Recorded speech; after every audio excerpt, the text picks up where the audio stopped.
nouveau représentant du Haut-Commissariat des Nations Unies pour les réfugiés ACR au Tchad, Papa Isma Silla, a présenté ce matin les copies figurées de ses lettres de créance au chef de la diplomatie tchadienne Amina Abassidik. Reportage à suivre.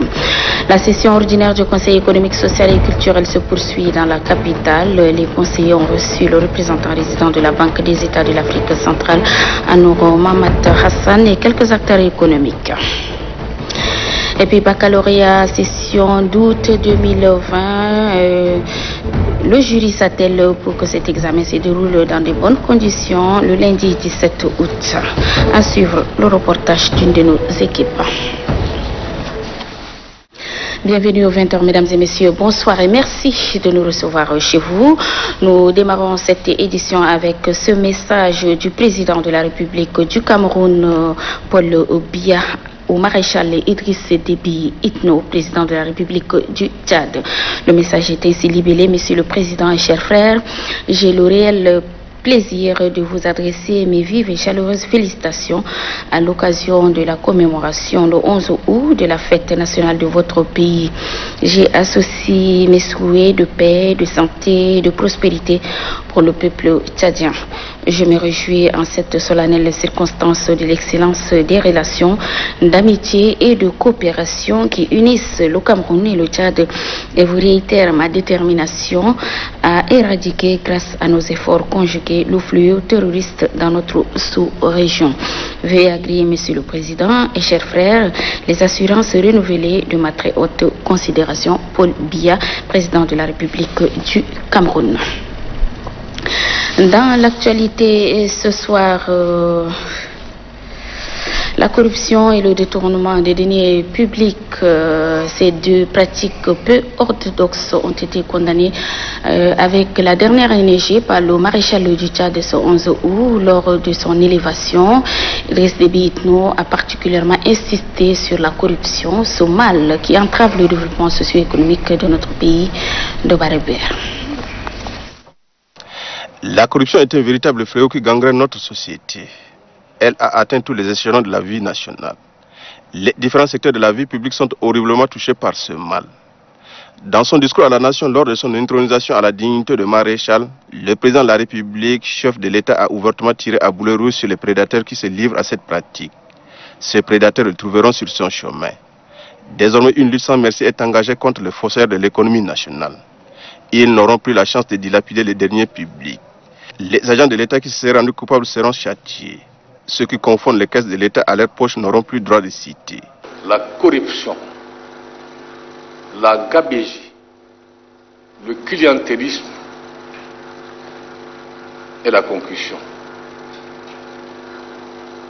Toutes ces mauvaises pratiques sont aux antipodes de la dignité qui doit être notre code de valeurs communes.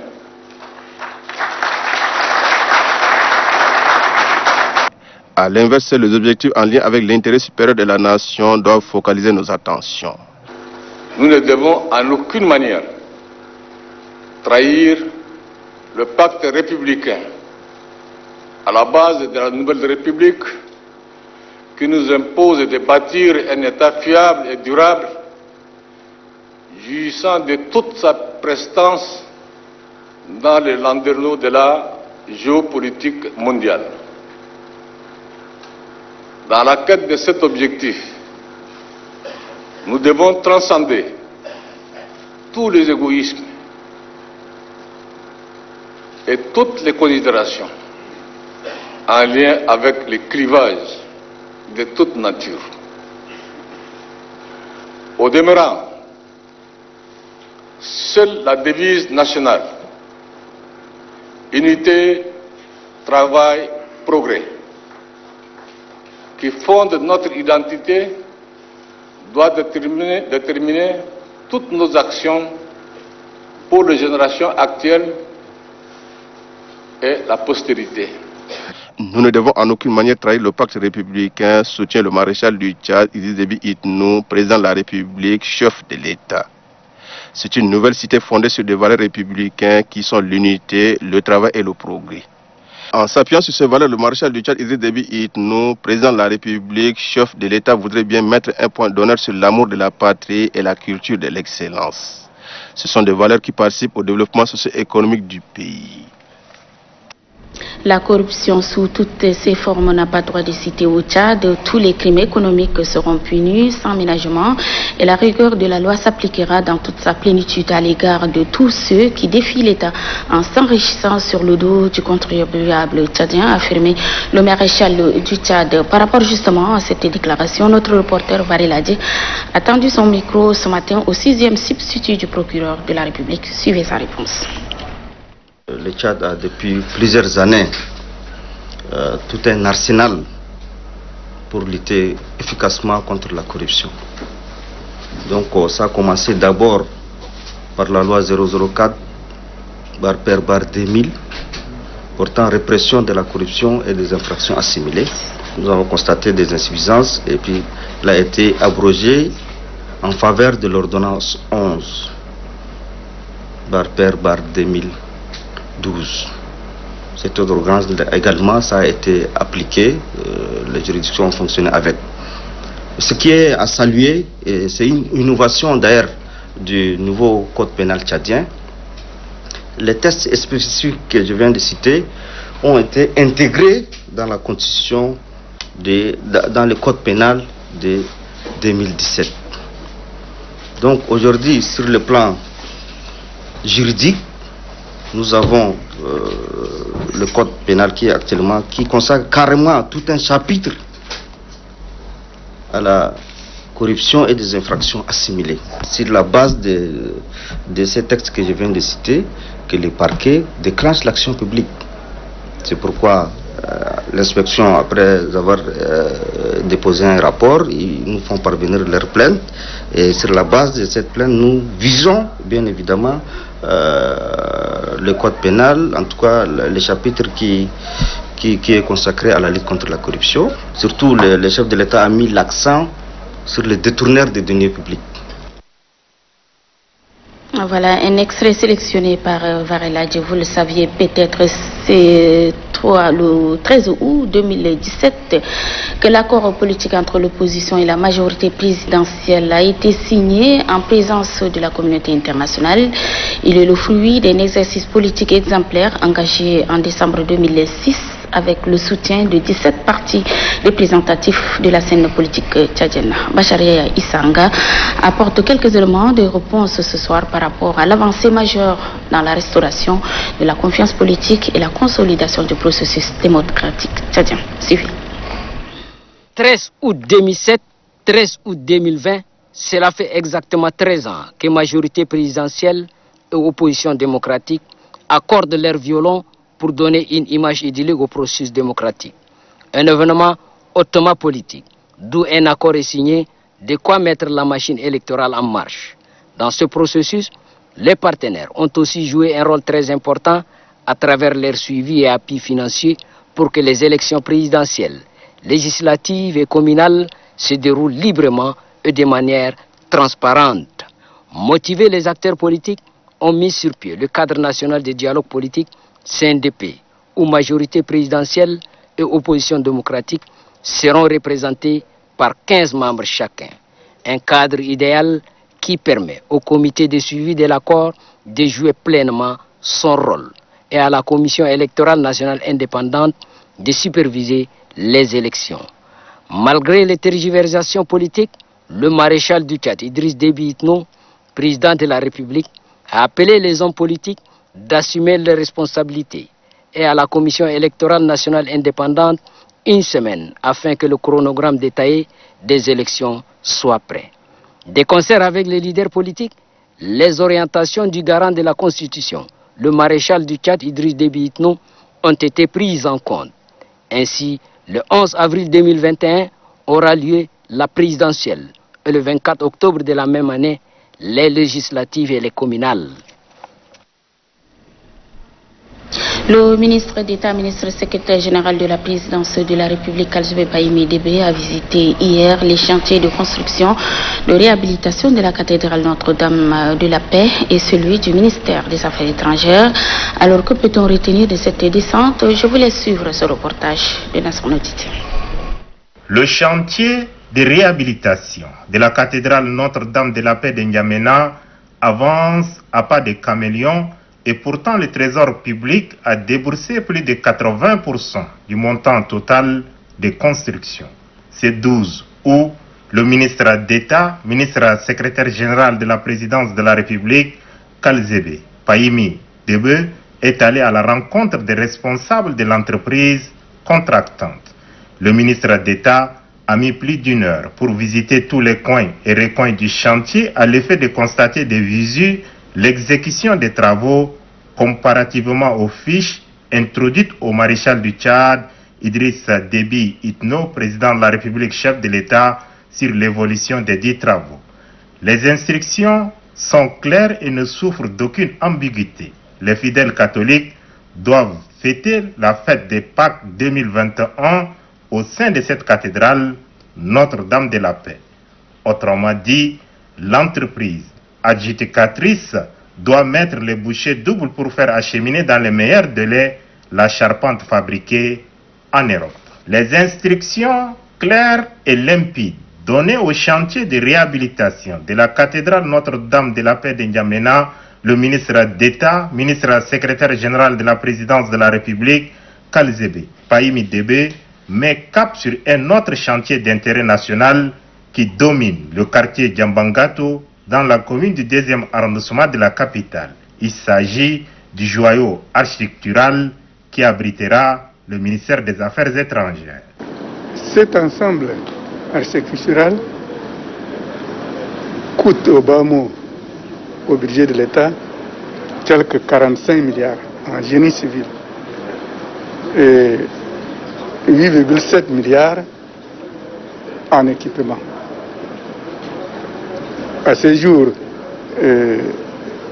du point de vue avancement, sur le plan financier, 70% ont été payés, ont été réglés. 50%, 78% sur les génies civils.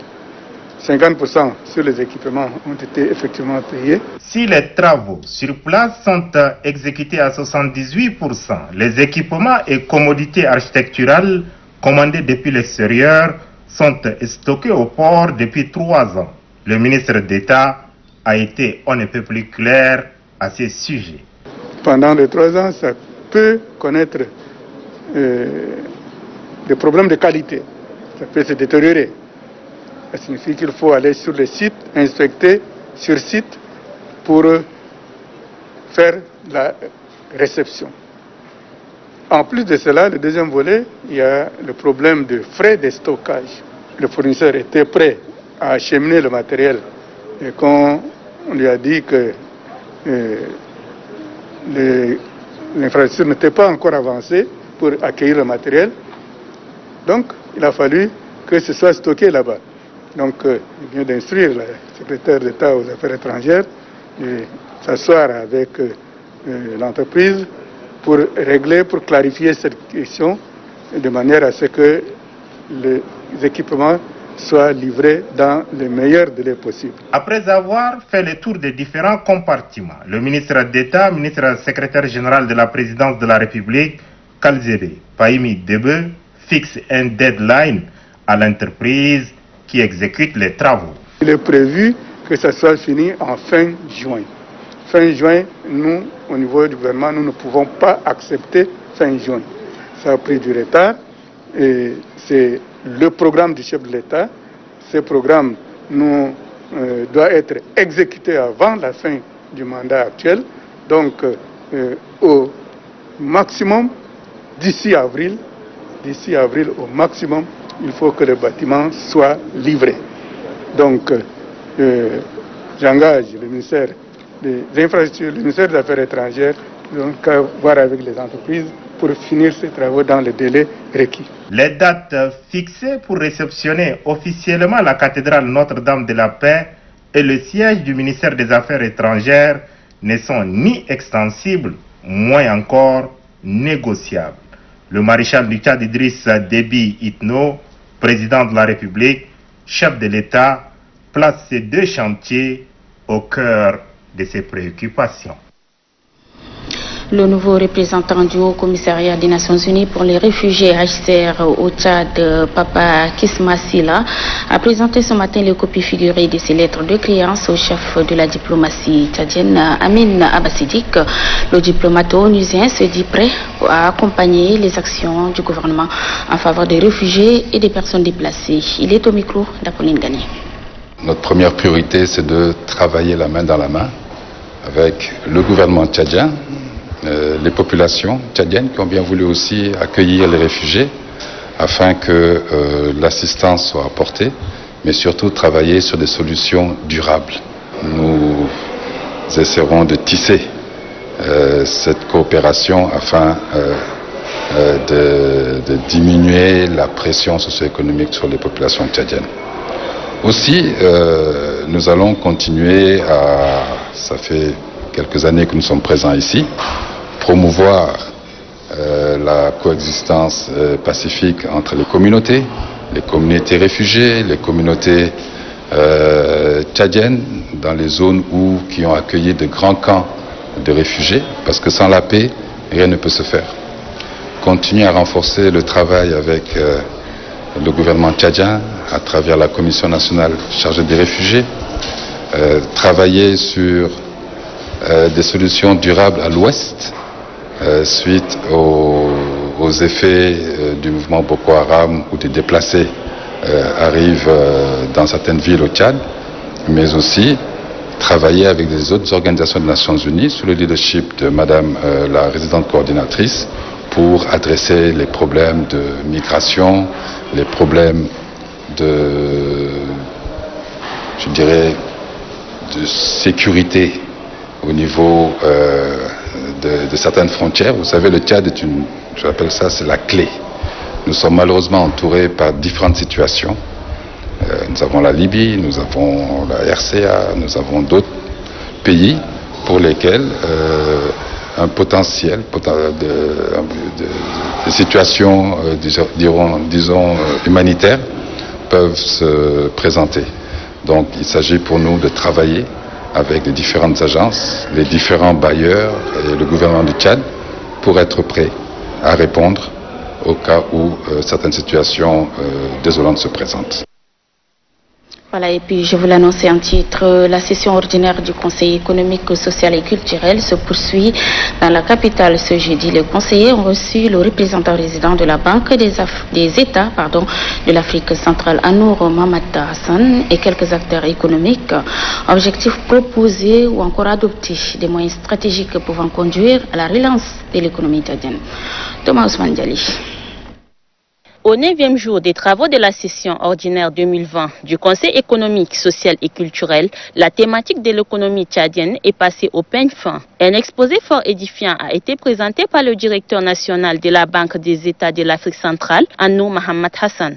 L'économie tchadienne étant durement impactée par la crise sanitaire due au coronavirus, les attentions doivent être focalisées sur les voies et moyens pour la relance de ce secteur. Il est question par cette thématique de cerner la problématique pouvant déboucher sur la production d'un rapport qui intègre des propositions, des pistes de solutions et actions stratégiques, des recommandations qui seront soumises au gouvernement et à l'Assemblée nationale pour des actions concrètes. Et pour le moment, notre zone, avec des mesures assez fortes et parfois même rigoureuses, ont permis au niveau de chaque État de maîtriser le contexte et nos perspectives pour 2021 sont des perspectives assez encourageantes parce qu'on espère que le prix du pétrole va se stabiliser, le niveau de notre production sera aussi bon, mais aussi le secteur non pétrolier va aussi permettre de combler les gaps. Pour le directeur national de la BAC, face aux défis liés à l'économie, la mise à contribution de la coopération internationale est d'une grande importance.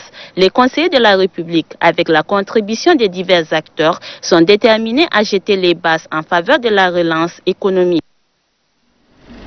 Voilà, un séjour de travail au Tchad dans le cadre de la lutte contre le terrorisme. L'envoyé spécial des Nations Unies des États-Unis pour la région du Sahel, après plusieurs échanges avec les autorités tchadiennes et plusieurs partenaires, a fait un point de presse hier. Peter Pham a exprimé sa satisfaction et affirmé l'engagement de son pays dans la lutte contre le terrorisme dans le Sahel. En voici un extrait.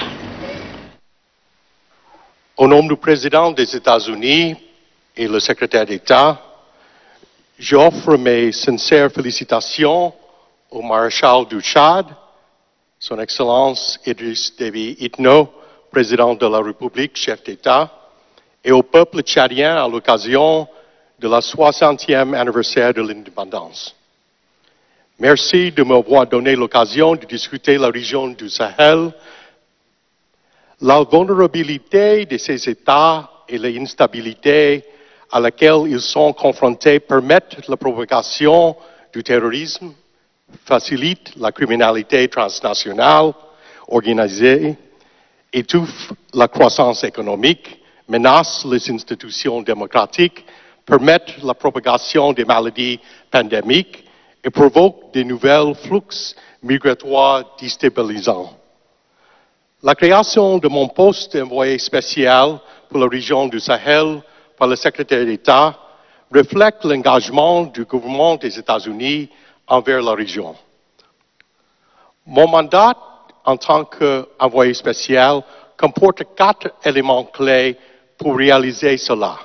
Améliorer la coordination avec les autres partenaires internationaux et régionaux et les organisations internationales. Promouvoir la stabilité au Mali, y compris la mise en œuvre de l'accord d'Alger, et améliorer l'efficacité de la mission de stabilisation du maintien de la paix de l'ONU au Mali, la MINUSMA. Appuyer et soutenir les gouvernements pour accroître la capacité des États dans les pays du G5 Sahel et les États côtiers voisins. Baccalauréat session d'août 2020, le directeur général de l'Office national des examens et concours du supérieur ONEX a dans un point de presse hier confirmé la date du 17 août pour le lancement des épreuves écrites. Il rassure également les dispositions prises pour le bon déroulement des épreuves dans le respect strict des mesures barrières. Kadnou Batufil. L'objet de ce point de presse est de vous informer de l'avancée des préparatifs de l'organisation du baccalauréat session 2020. Le maréchal du Tchad, chef de l'État, Idriss Déby Itno, a mis tous les moyens nécessaires pour la réussite de ce grand événement académique. En effet, l'enrôlement biométrique des candidats au baccalauréat session 2020 a commencé le 9 mars, mais a été suspendu le 19 mars pour contrer la propagation de la pandémie de Covid-19. Repris effectivement le 8 juin 2020 avec les élèves des établissements du Mayo-Kébi Est, il s'est poursuivi avec ceux des autres provinces. De manière globale, pour cette session du baccalauréat 2020, l'effectif des candidats est de 87 500, dont 61% de la série A4. Aussi, voudrais-je vous rassurer que toutes les conditions pour parer au Covid-19 sont réunies afin que l'examen du 17 août 2020 soit organisé dans de bonnes conditions.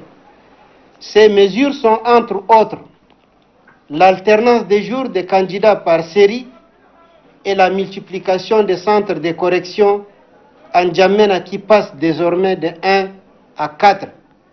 Nous tenons à informer les candidats au baccalauréat 2020 que l'utilisation des téléphones portables est strictement interdite. Les contrevenants seront sévèrement sanctionnés conformément au texte en vigueur. Les présidents des centres des provinces ont été acheminés dans leurs centres respectifs à temps. L'ambassadeur de la République populaire de Chine au Tchad, Li Jingjin, a été reçu ce jeudi par le chef du département de la jeunesse et des sports, Routoua Mohamed Donga Christian. La construction des infrastructures sportives, notamment le stade de Mandiafa, était au centre de l'entrevue. La Jacques B, Pabin Désiré. C'est l'ambassadeur de la République populaire de Chine au Tchad, Li Jingjin, qui est reçu par le ministre de la Jeunesse et des Sports, Routoua Mohamed Ndonga Christian. Au centre des échanges, le renforcement des liens de coopération bilatérale dans le domaine de la jeunesse et des sports. Pour le diplomate chinois, son pays accorde une attention particulière à l'épanouissement de la jeunesse tchadienne. Nous allons parler ensemble durant cette rencontre, notre coopération en général et plus précis, c'est plutôt le projet du stade qu'on est en train de construire à Mandiafa, ici à N'Djamena. Donc ce sera un projet très important, non seulement pour la coopération sino-tchadienne, mais également pour les jeunes et le secteur du sport du Tchad. Donc sincèrement, moi en tant qu'ambassadeur, j'espère que ce projet va se développer avec un rythme assez régulier et avec un processus qui est fluide, donc une coopération parfaite entre les deux parties. À cette occasion, l'ambassadeur de Chine au Tchad a fait savoir à son interlocuteur que son pays entend réaliser d'importants projets en faveur de la jeunesse tchadienne, parmi lesquels la construction d'une école de formation professionnelle. Le ministre de la Jeunesse et des Sports a également fait une descente ce matin au stade de Diguel pour constater de visu les deux terrains, notamment les travaux, les constructions des deux terrains, notamment le palais des sports et le stade. Une visite qui a permis au chef du département de la Jeunesse et des Sports de relever quelques hommes en commun. Innocent Kilayo.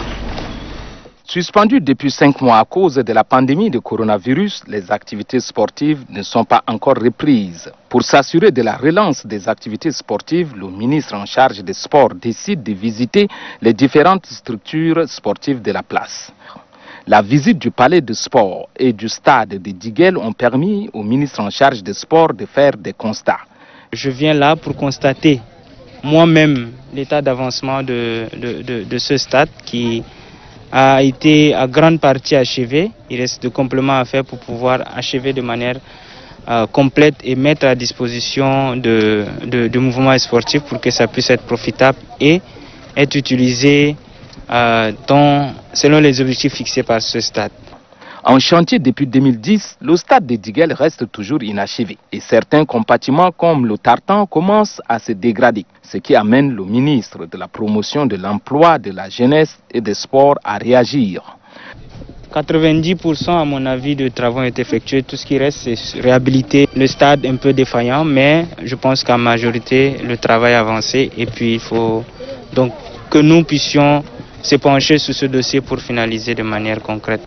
La relance des travaux de finition du stade de Diguel est impérative car celle-ci va permettre de sauver certains travaux déjà finis tels que la pelouse synthétique ainsi que les gradins. Mais en attendant, les jeunes sportifs qui ont hâte de jouer sur ce terrain continuent leur entraînement.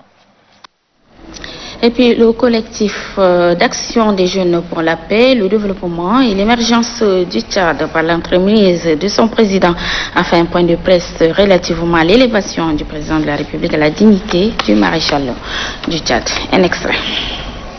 Le collectif d'action des jeunes pour la paix, le développement et l'émergence du Tchad rassure tel engagement et de la disponibilité de toute la jeunesse tchadienne à œuvrer inlassablement à ses côtés pour le triomphe des nobles idéaux de consolidation de la paix, de la concorde nationale,